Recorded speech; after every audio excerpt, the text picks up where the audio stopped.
नमस्कार विद्यार्थी मित्रांनो, ऑसिलेशनच्या दुसऱ्या लेक्चरमध्ये परत एकदा तुमचं स्वागत. हा एक लहानसा टॉपिक आपण सुरू केला आहे. टॉपिक जरी लहान असला म्हणजे अगोदरच्या टॉपिकच्या तुलनेमध्ये, तरीसुद्धा या टॉपिकचा जर विचार केला तर CETसाठी कमीत कमी 2 मल्टिपल चॉईस क्वेश्चन्स आपल्याला बघायला मिळतील. आणि जर समजा आपण नीटचा विचार केला किंवा JEEचा विचार केला तर त्याच्यामध्ये आपल्याला 1 मल्टिपल चॉईस क्वेश्चन मिळेल.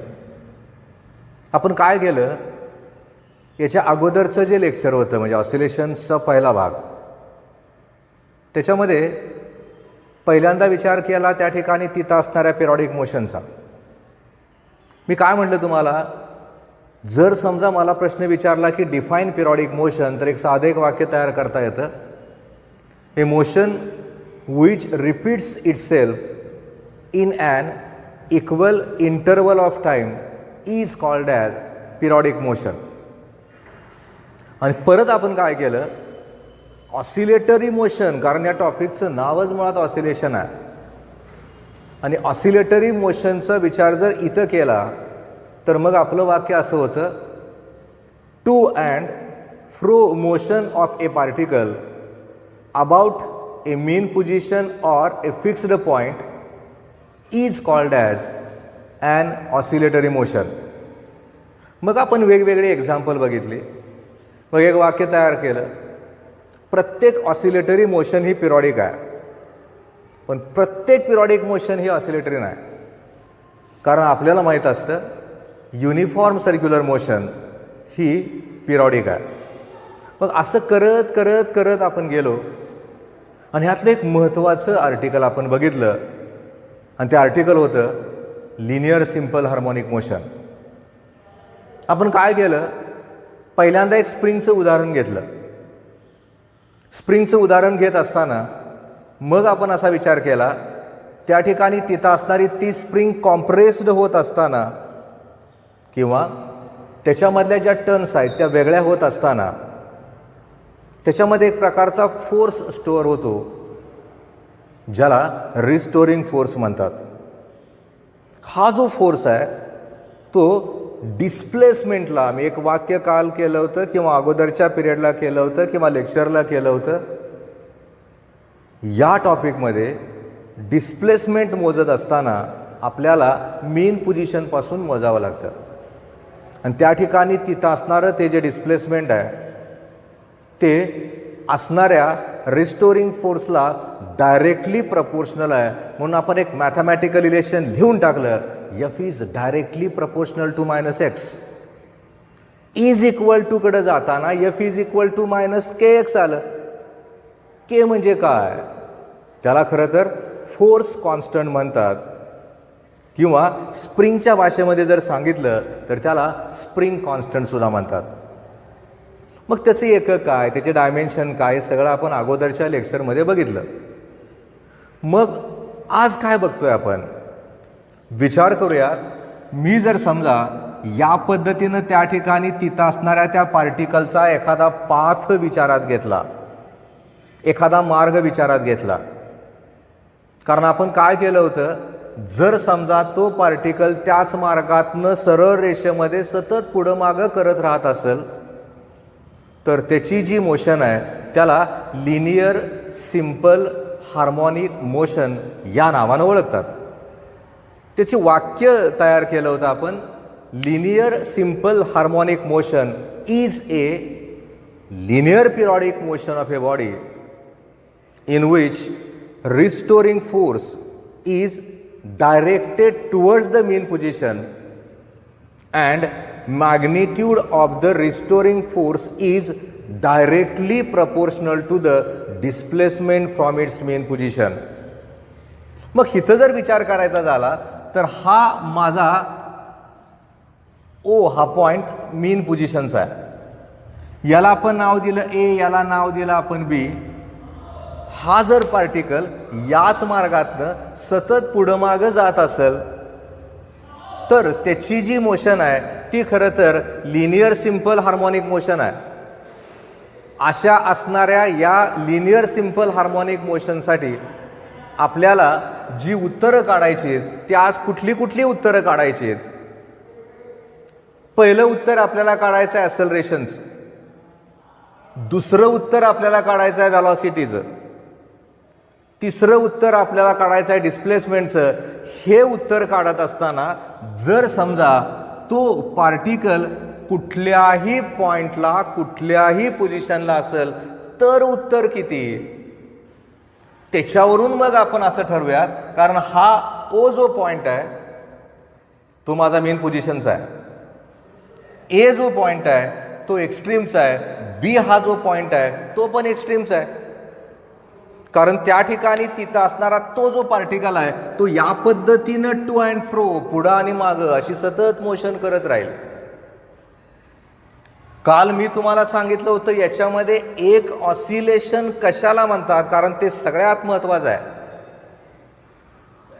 ए पॉइंट पासून ओ ला आला, ओ पासून बी ला गेला, बी पासून ओ ला आला आणि परत ए ला माघारी आला तर तिथं एक ऑसिलेशन झालं. आपण काय विचार केला, when particle is in an oscillatory motion it performs same set of movement again and again. One such a set of movement is called as one oscillation.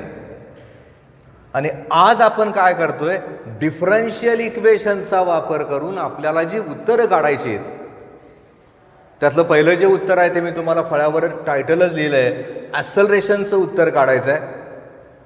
दुसरं जे उत्तर आहे ते व्हेलॉसिटीचं काढायचं आहे आणि तिसरं जे उत्तर आहे ते डिस्प्लेसमेंटचं काढायचं आहे. पहिल्यांदा आपण काय करूयात, याची उत्तरं काढूयात आणि यातली सगळ्यात महत्त्वाची गोष्ट किंवा गंमत कुठली आहे, थिअरॉटिकल कमी आहे, सिम्पल मॅथमॅटिक्स आहे.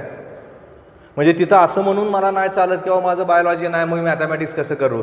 या टॉपिकला तुम्हाला बेसिक मॅथमॅटिक्सची गरज लागतेच, त्याला पर्याय असूच शकत नाही, कारण फिजिक्सला मॅथमॅटिक्सची जोड असावी लागते. मग पहिल्यांदा आपण असा विचार करूयात, मला याच्यामध्ये जर उत्तर पहिलं काढायचं आहे तर ते जे उत्तर आहे ते उत्तर त्या ठिकाणी तिथं असणाऱ्या ॲक्सेलरेशनचं उत्तर काढायचं आहे. याला सिम्बॉल आपण स्मॉल ए वापरूयात. इथं दोन सिम्बॉल कन्फ्यूज करणार आहेत आपल्याला.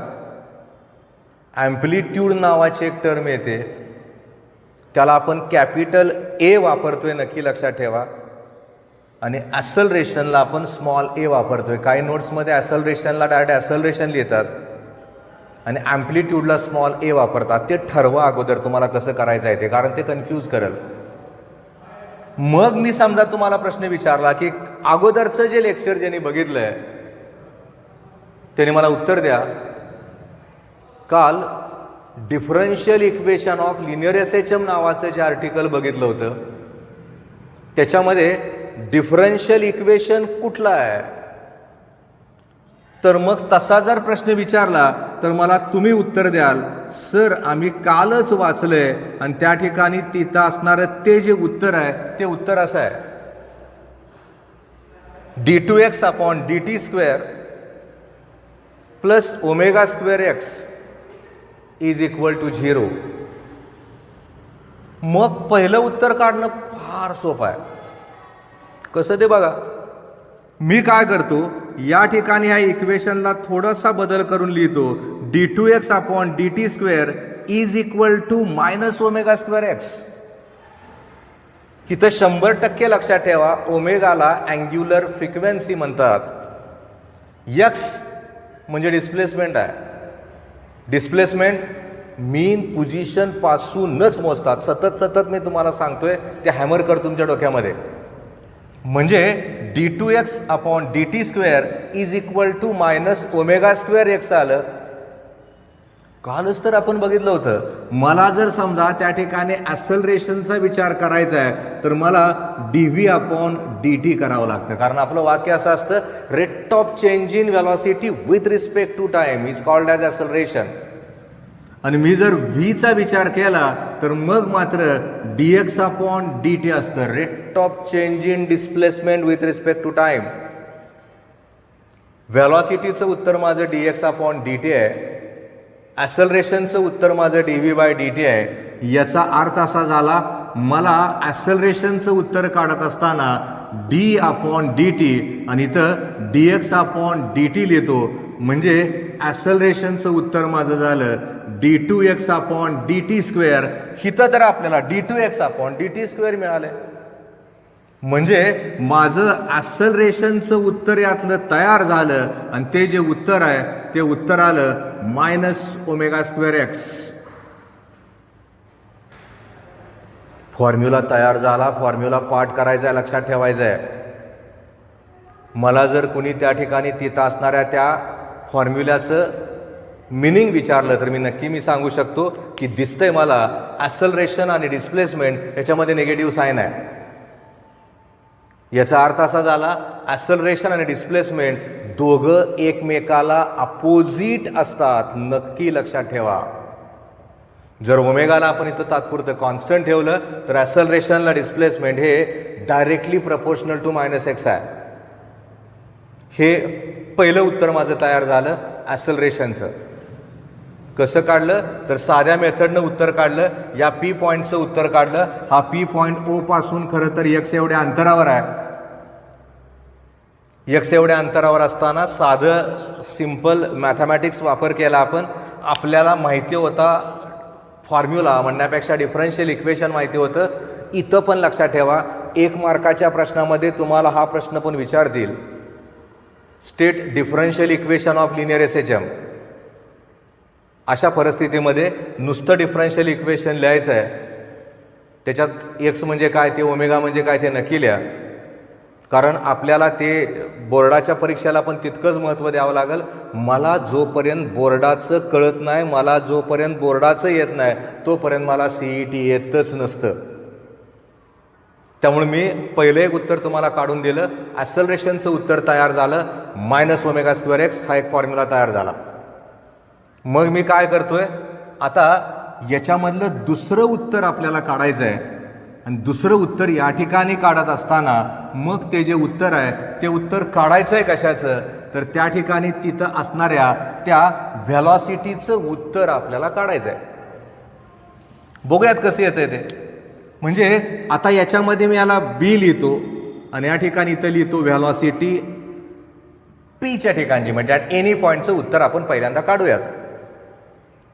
कसं काढायचं, परत एकदा आपण काय करूयात, ॲक्सलरेशनचा जो फॉर्म्युला आहे तो फॉर्म्युला आपण तसाच लिहूयात, a = -ω²x. थोडासं वर जर बघत गेलो तर आपल्याला दिसतंय की ॲक्सलरेशन बरोबर dv/dt मला लिहिता येऊ शकतं. त्यामुळे ते पुसलं नाही मी, मुद्दामून तसंच ठेवलं. मग इथं लिहून टाकूयात, dv/dt = -ω²x. याला थोडंसं बदलून पण लिहिता येईल आपल्याला. कसं ते बघा, मी जर समजा असं लिहिलं dv/dx × dx/dt = -ω²x. कुणाचं ऑब्जेक्शन यायचं कारणच नाही, गणिताच्या भाषेत करेक्टच आहे. dx ला dx कॅन्सल झालं, dv/dt तसंच राहिलं. म्हणजे dv/dx × dx/dt = -ω²x आलं. मग आपण आता असा विचार करूयात की आता याच्या पुढे काय करायचं आहे, आपल्याला कशाचा आधार घ्यायचा आणि उत्तर काढायचं आहे. याच्यानंतर मी काय करतो, यातल्या सगळ्या बाकीच्या ज्या अगोदरच्या स्टेप्स आहेत त्या आता पुसून टाकतो आणि आता हे फक्त पुढे घेऊन जातो. पुढे घेऊन जात असताना इथं dv/dx आहे, इथं dx/dt आहे. मुळात या ठिकाणी आपल्याला उत्तर जे काढायचं आहे ते व्हेलॉसिटीचं उत्तर काढायचं आहे आणि तसं उत्तर या ठिकाणी आपण काढत असताना मग हा जो फॉर्म्युला आहे याला आपण बदलून लिहू शकतो. कसं, तिथं dx/dt आहे, जिथं dx/dt आहे तिथं मगाशीच आपण बघितलं होतं rate of change in displacement with respect to time. म्हणजे dx/dt च्या ठिकाणी मला v लिहिता येऊ शकतं. म्हणजे इथं झालं v, d v by d x तसंच झालं is equal to minus omega square e x लिहिलं. थोडंसं रिअरेंज करूयात आपण. म्हणजे काय करूयात, इथं व्ही इंटू डी व्ही लिहूयात is equal to minus omega square x into d x लिहूयात. काय फरक पडत नाही, डी एक्सला फक्त पलीकडे घेतलं, इथं भागिले होतं ते पलीकडे गुणिले झालं, नाही ना अडचण आली. आता थोडंसं मी मॅथमॅटिक्सकडे वळतोय. मला व्हीचं उत्तर काढायचं आहे. व्हीचं उत्तर या ठिकाणी काढलं जात असताना मी काय करणार आहे, दोन्ही बाजूला त्या ठिकाणी तिथं असणाऱ्या इंटिग्रेशनचा आधार घेणार आहे. V d v is equal to minus omega square x d x होतं, ते आता बदललं गेलं, integration of v d v आलं, is equal to integration of minus omega square x d x आलं. मी जर तुम्हाला प्रश्न विचारला, जर तुमचं मॅथमॅटिक्स असेल आणि तुम्हाला जर इंटिग्रेशन झालं, तर व्ही डी व्हीचं उत्तर काढत असताना त्याचं जे उत्तर आहे ते उत्तर किती येतं, त्याचं जे उत्तर आहे ते उत्तर येतं v square by two is equal to. इथं काय करूयात, जी टर्म कॉन्स्टंट आहे त्याला इंटिग्रेशन साईनच्या बाहेर घेऊयात आणि या ठिकाणी आपण असं लिहूयात minus omega square integration of x d x. म्हणजे इथं जर बघितलं तर परत एकदा व्ही स्क्वेअर बाय टू तसंच राहिलं, इज इक्वल टू आलं मायनस ओमेगा स्क्वेअर. मगासारखंच झालं की व्ही डी व्हीचं उत्तर जर माझं व्ही स्क्वेअर बाय टू येत असेल तर इंटिग्रेशन ऑफ एक्स डी एक्सचं उत्तर किती येणार आहे, तर ते जे उत्तर आहे ते माझं एक्स स्क्वेअर बाय टू येईल प्लस सी लिहूयात. कारण हा जो सी आहे याला ज्या कुठल्या नावानं ओळखतात त्याला म्हणतात कॉन्स्टंट ऑफ इंटिग्रेशन.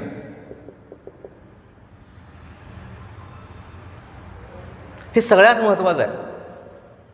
मग यातले काय जण म्हणणार की सर ते इंटिग्रेशन आम्हाला माहीत नाही ना, कसं काढलं त्याचं उत्तर. मुळात जर समजा तुम्हाला त्या ठिकाणी तिथं असणारं ते इंटिग्रेशन जर माहिती नसेल तर परत एकदा मी तुम्हाला सांगतो, integration of x raise to n d एक्सचं जे उत्तर आहे ते उत्तर असतं x raise to n plus one upon n plus one. इथं व्ही डी व्ही आहे, व्हीची पॉवर एक झाली, याचा अर्थ एन प्लस वन म्हणजे वन प्लस वन म्हणजे टू झालं, अपॉन एन प्लस वन म्हणजे वन प्लस वन म्हणजे टू झालं, व्ही स्क्वेअर बाय टू आलं. तिथं तसंच झालं ना, एक्स डी एक्स आहे म्हणजे एक्सची पॉवर परत वन झाली, n plus one two, n plus one to.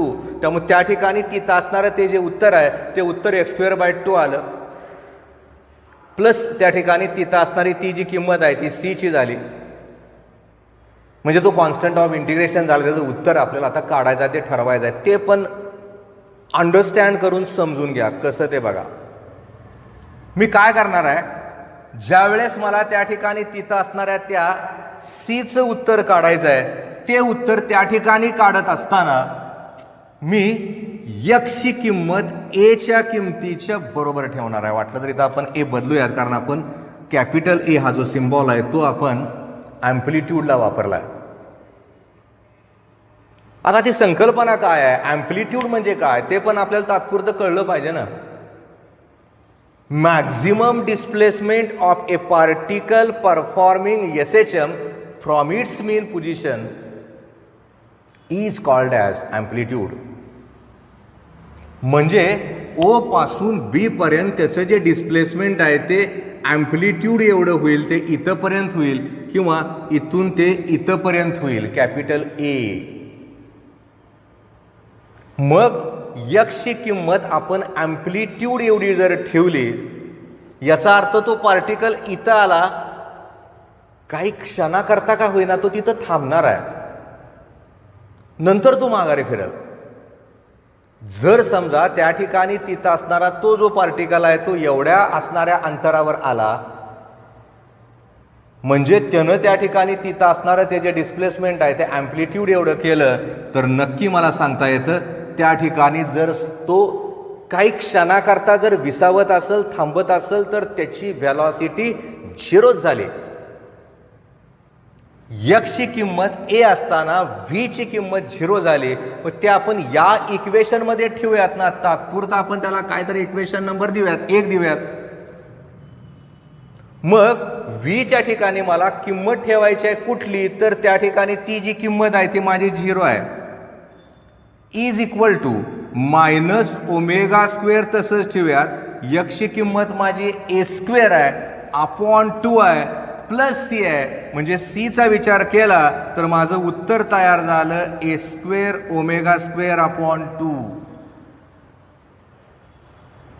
ही माझी सी ची किंमत काढली मी. ती कशी काढली ती नीट बघा. जर समजा त्या ठिकाणी तिथं असणारा तो पार्टिकल अँप्लिट्यूड एवढं डिस्टन्स डिस्प्लेस करत असेल, म्हणजे तो ए ला किंवा बी ला आला असेल, तर त्या ठिकाणी त्याची जी व्हेलॉसिटी आहे ती नक्की 0 होईल. व्हेलॉसिटी 0 झाली, ती इथं ठेवली आपण. एक्स म्हणजे डिस्प्लेसमेंट, मेन पोझिशन पासूनचं अंतर त्यानं ए एवढं केलं होतं.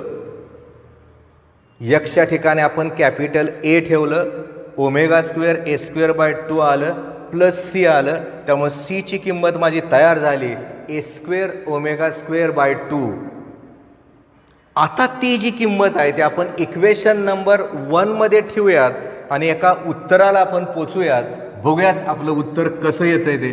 आता यातल्या काही स्टेप्स मी तात्पुरत्या पुसून टाकतो, ज्याची गरज आहे तेवढंच मी त्या ठिकाणी तिथं असणाऱ्या त्या बोर्डवर ठेवतो आणि बघूयात आपण काय होतंय.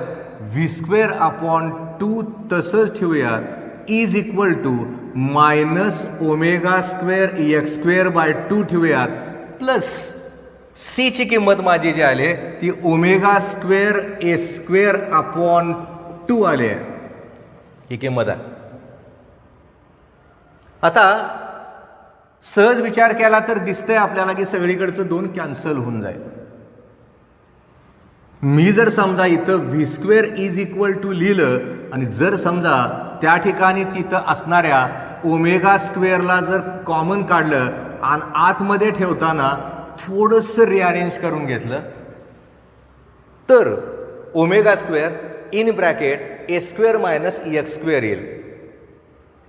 म्हणजे मी जर विचार केला, आता मला व्हीचं उत्तर काढायचं आहे, अगदी मिनिमम लेवलचं मॅथमॅटिक्स आहे. याचं मला वर्गमूळ घ्यावं लागेल. ओमेगा स्क्वेअरचं वर्गमूळ घेताना प्लस ऑर मायनस ओमेगा घ्यावं लागेल. अंडररूटचा विचार केला तर ए स्क्वेअर मायनस एक्स स्क्वेअर येईल. हा एक फॉर्म्युला तयार झाला आणि हा जो फॉर्म्युला आहे हा फॉर्म्युला माझा व्हेलॉसिटीचा फॉर्म्युला तयार झाला.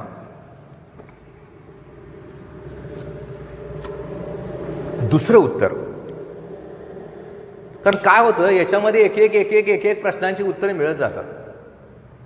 त्यांनी म्हणलं state and expression for acceleration of a particle performing SHM at any instant any time. तर आपण नक्की लिहू शकतो acceleration is equal to minus omega square x. जर त्यांनी विचारलं व्हेलॉसिटीचं उत्तर ॲट एनी पॉइंट, तर उत्तर आपण नक्की सांगू शकतो v is equal to plus or minus omega under root a square minus x square. Repeat तिथं लिहा, मी परत तुम्हाला सांगतोय. व्ही म्हणजे velocity of the particle at any point झालं इथे विचार केला तर. ओमेगा म्हणजे अँग्युलर फ्रिक्वेन्सी झालं. एचा विचार केला तर त्या ठिकाणी तिथं असणारं त्याचं अँप्लिट्यूड झालं. आणि एक्सचा विचार केला तर त्या ठिकाणी तिथं असणारं displacement from its main position झालं. हे उत्तर आपलं तयार झालं. त्या ठिकाणी तिथं असणाऱ्या व्हेलॉसिटीचं उत्तर तयार झालं. Velocity of the particle performing SHM at any पॉइंटचं उत्तर तयार. आता एकच उत्तर राहिलं. कुठलं उत्तर राहिलं? डिस्प्लेसमेंटचं.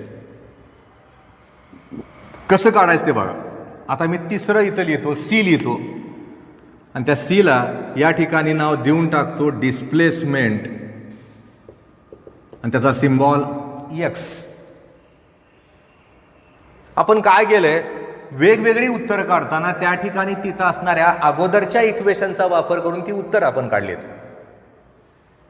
माझं व्हेलॉसिटीचं उत्तर तयार होतं plus or minus omega under root a square minus x square.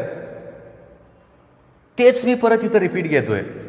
म्हणजे v is equal to plus or minus omega under root a square minus x square लिहिलं. परत एक स्टेप मागा. कुठली? व्हॅलॉसिटी आहे. व्हॅलॉसिटी म्हणजे काय आहे? Rate of change in displacement with respect to time. म्हणून मी जर समजा व्हीच्या ठिकाणी dx अपॉन dt लिहिलं प्लस ऑर मायनस ओमेगा लिहिलं under root a square minus x square लिहिलं तर चालतंय मला, ते काय फारसा फरक नाही पडत. म्हणजे dx upon dt is equal to plus or minus omega under root a square minus x square लिहिता लिहिता परत एकदा मी याच्यामधल्या ज्या टर्म्स आहेत त्यांना मी परत एकदा रिअरेंज करतो. कसं? ते फळ्यावर बघा. आता मी काय करतो, इथं dx घेतो upon under root a square minus x square घेतो आणि पुढं लिहित असताना मग प्लस ऑर मायनस, मुळात माझं इथं ओमेगा आहे ते ओमेगा घेतो आणि तिथं dt घेतो. dx upon under root a square minus x square is equal to plus or minus omega dt घेतलं. मी आता काय करतोय, दोन्ही बाजूचं इंटिग्रेशन घेतोय आणि दोन्ही बाजूचं जर मी इंटिग्रेशन घेतलं आणि परत तुम्हाला विचारलं, खरं तर हा फॉर्म्युला आहे, जो गणितचा शिक्षक आहे तो मॅथमॅटिक्सवाला तुम्हाला नक्की सांगेल त्याचं उत्तर काय आहे ते. मुळात तुमच्याकडे जे लॉग टेबल असते त्याच्यामध्ये फॉर्म्युलाचं कलेक्शन आहे, त्याच्यामध्ये पण हे उत्तर येतं. याचं जे उत्तर आहे ते उत्तर येतं sine inverse of x upon a is equal to, मुळात इथं जर बघितलं तर ओमेगा टी प्लस आपण फाय घेऊ शकतो, कारण ओमेगाला आपण बाहेर काढलं तर इथं पण एक कॉन्स्टंट ऑफ इंटिग्रेशन घेता येतो आणि तो फाय घेतात किंवा अल्फा घेतात. म्हणजे sine inverse of x upon a is equal to minus omega t plus phi आलं. मी जर सहज असा केलं एक्स अपॉन ए आणि तुम्हाला विचारता आता काय लिहिणार मी, तुम्ही म्हणणार सर असं लिहा is equal to sine of omega t plus phi घ्या. म्हणजे मी आता तुम्हाला परत विचारलं बाबा एक्स इज इक्वल टू काय, तर a sine of omega t plus five.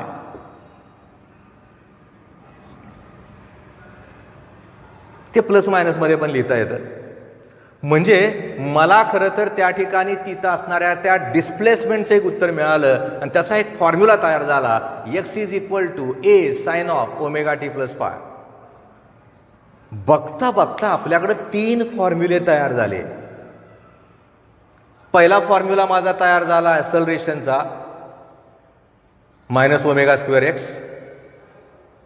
दुसरा फॉर्म्युला तयार झाला व्हॅलॉसिटीचा plus or minus omega under root a square minus x square. आणि तिसरा फॉर्म्युला माझा तयार झाला डिस्प्लेसमेंटचा x is equal to a sine of omega t plus or minus phi किंवा प्लस फाय. अशी 3 उत्तरं आपल्याला काढायला परीक्षेमध्ये जर विचारलं तर ती जी 3 उत्तर आहेत ते आपल्याला 3 मार्क नक्की मिळवून देतील. पाठ करायचं आहे का हे नक्कीच नाही, करावंच लागत नाही पाठ. मी तर तुम्हाला ट्रिक सांगितले, एकदा का आपण ते ऐकलं का ऐकल्या पाटी पेन्सिल घेऊन बसायचं. कारण ही लेक्चर्स तुमच्या व्हॉट्सॲपच्या ग्रुपवर अवेलेबल आहेत किंवा तुमच्याकडे उपलब्ध आहेत. ती एकदा वाचा, दोनदा वाचा, एकदा ऐका, दोनदा ऐका, 100% कळतंच ते. एकदा का कळायला लागलं का मग नुसतं पुढं जायचं आणि त्याच्यावरनं ती जी उत्तर आहेत ती कशी आली बघायचं. एकदा आपल्याला येतंय असं वाटायला लागलं का त्यातला आनंद मिळतो. आणि हे तसंच आहे ना, सोपं आर्टिकल आहे ते. त्यामुळे ती जी उत्तर आहेत ती उत्तर काढत असताना आपण उत्तर काढलं कशाचं, तर ॲक्सलरेशनचं उत्तर काढलं, व्हॅलॉसिटीचं उत्तर काढलं, डिस्प्लेसमेंटचं उत्तर फळ्यावर लिहिलं. त्यात थोडंसं आपण ॲडिशनल पण बघूयात. म्हणजे काय करूयात आपण, अशी उत्तरं इथं आल्यानंतर त्याच्या पुढं काय याचा विचार आपण करूयात. आणि तसा विचार इथं केला जात असताना मी काय करतोय, आता हे जे सगळं आहे ते परत एकदा पुसून टाकतो आणि फक्त वरची डायग्रॅम ठेवतो.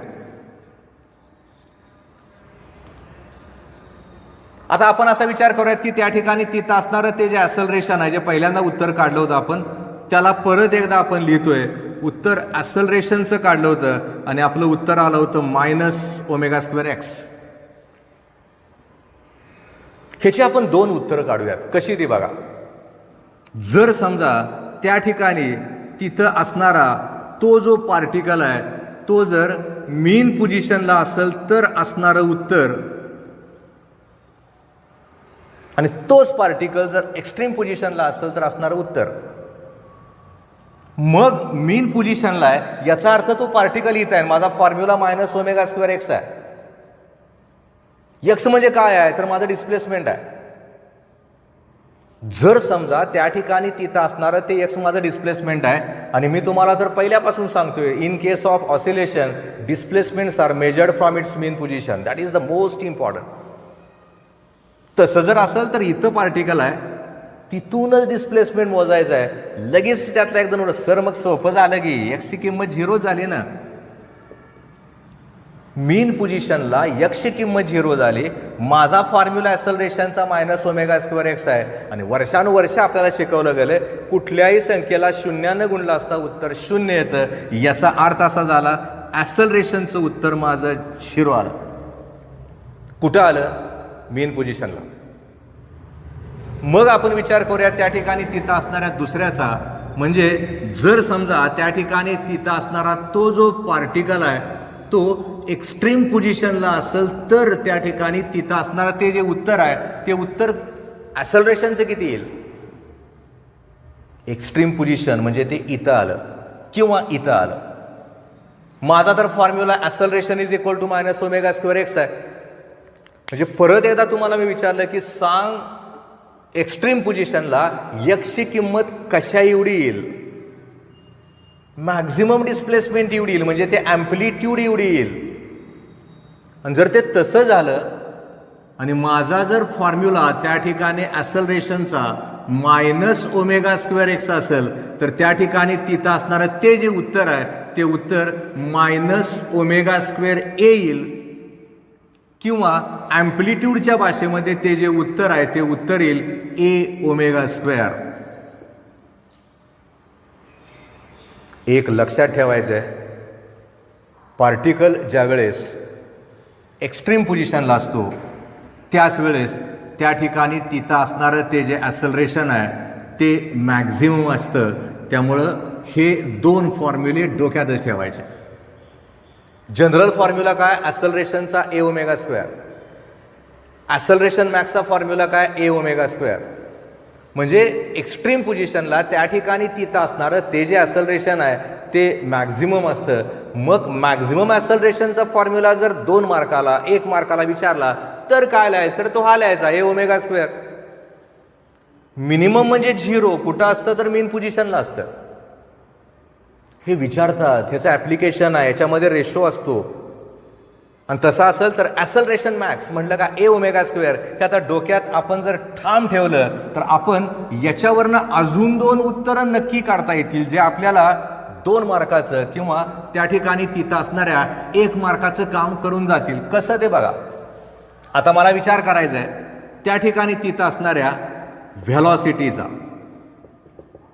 आणि व्हेलॉसिटीचा विचार केला जात असताना परत एकदा आपण याच्यामधली पहिली पोझिशन घेऊयात, आणि ती जी पोझिशन आहे ती म्हणजे मीन पोझिशन. आत्ता तर फॉर्म्युला आपण बघितला ना, व्हेलॉसिटी ॲट एनी पॉईंटचा फॉर्म्युला काय? +or - ω √a² - x². मीन पोझिशनला एक्स किती असतो ते आत्ता बघितलं होतं ना आपण. ज्यामुळे ज्या ठिकाणी मीन पोझिशन आहे त्या ही किंमत जर आपण इथं ठेवली तर एक्सची किंमत 0 झाली, रूटमध्ये A² झालं. याचा अर्थ या ठिकाणी रूटमधलं A² बाहेर आलं. याचा विचार केला तर Aω झालं. म्हणजे ती जी किंमत आहे ती माझी अशी झाली. ॲक्सलरेशनचा फॉर्म्युला इथं बघा, एक्सची किंमत 0 झाली, A² राहिलं शिल्लक, वर्गमुळातनं A² बाहेर काढलं, A राहिलं, Vचं उत्तर Aω झालं. आणि आता एक्स्ट्रीम पोझिशनचा विचार केला तर एक्सची किंमत किती? तर ती जी किंमत आहे ती ॲम्प्लिट्यूड एवढी झाली, A एवढी झाली. परत एकदा फॉर्म्युला आपला तोच आहे, plus or minus omega under root a square minus x square. एक्सच्या ठिकाणी आपण ए ठेवूयात, म्हणजे ए स्क्वेअर मायनस ए स्क्वेअर झालं, 0 झालं ना. आणि परत एकदा त्या ठिकाणी तिथं असणाऱ्या गणिताच्या नियमानुसार कुठल्याही संख्येला 0 न गुणलं का उत्तर 0, याचा अर्थ याचं उत्तर 0 आलं. म्हणजे आपण काय केलं, व्हेलॉसिटीचा विचार केला तर मग या ठिकाणी व्हेलॉसिटी मॅक्स आहे. मग नक्की लक्षात ठेवा, उलट सुलट आहे. मॅक्झिमम ॲक्सलरेशन कुठं येते तर एक्स्ट्रीम पोझिशनला, मिनिमम व्हेलॉसिटी कुठे येते तर एक्स्ट्रीम पोझिशनला. उलट होतंय. जर मीन पोझिशनचा विचार केला तर व्हेलॉसिटी मॅक्स आहे, ती जास्त आहे, त्याचा फॉर्म्युला ए ओमेगा आहे. आणि ॲक्सलरेशनचा विचार केला तर मीन पोझिशनला तिथं असणारं ते जे ॲक्सलरेशन आहे ते 0 आहे. एकदा डोक्यात ठेवलं व्ही मॅक्स ए ओमेगा, ॲक्सलरेशन मॅक्स ए ओमेगा स्क्वेअर. दोघांचं गुणोत्तर घेतलं तर ओमेगा झालं ना, कॅन्सल झालं, एला ए ओमेगा स्क्वेअर आपण ओमेगा. इतकं सोपं आहे ते. ह्याच्यामध्ये अनेक गोष्टी आहेत, अनेक मॅथमॅटिक्स टर्म्स येणार आहेत. अजून थोडासा बदल करायचा आहे, एक्स्ट्रीमचं डिस्प्लेसमेंट वगैरे आपल्याला काढायचं आहे. पण या लेक्चरला हे वाद झालं. पुढच्या लेक्चरला आपण याच्यानंतरचा भाग शिकतोय. धन्यवाद.